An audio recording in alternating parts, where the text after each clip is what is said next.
اعوذ باللہ من الشیطان الرجیم بسم اللہ الرحمن الرحیم اللہم صلی اللہ سیدنا محمد وعلی آل سیدنا محمد بعدد کل ذرۃ فی الف الف مرتين سورۃ بقرہ آیت نمبر 273 وہ ہے آیتیں ہیں. اچھا اس سے اوپر والی اس پہ جائیں گے ہم، پھر ہمیں یہ سمجھ میں آئے گی.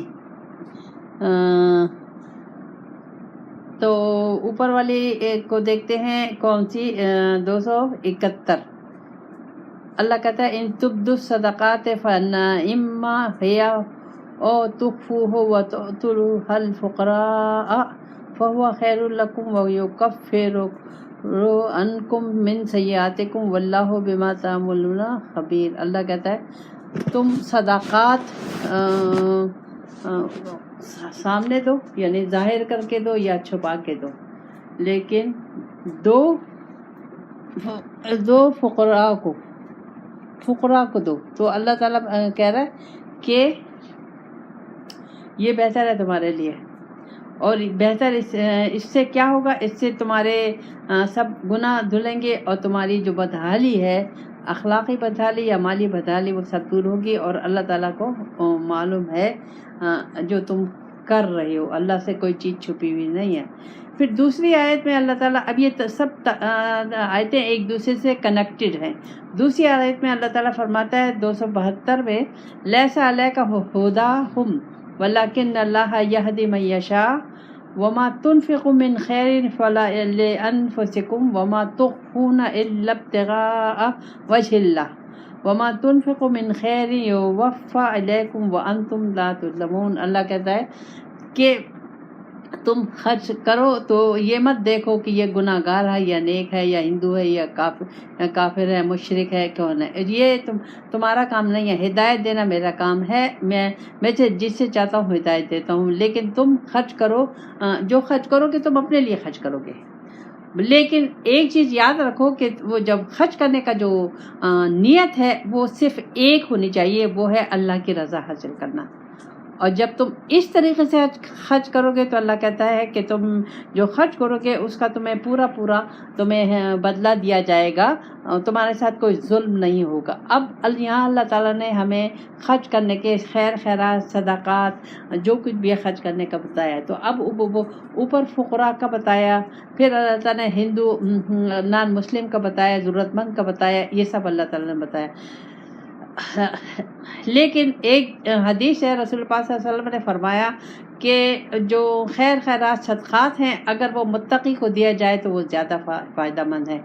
متقی کو دینے کا کہ اللہ کہتا ہے جو مومن ہے، مومن کا جو عمل ہے اس کی مثال بارش کی طرح ہے.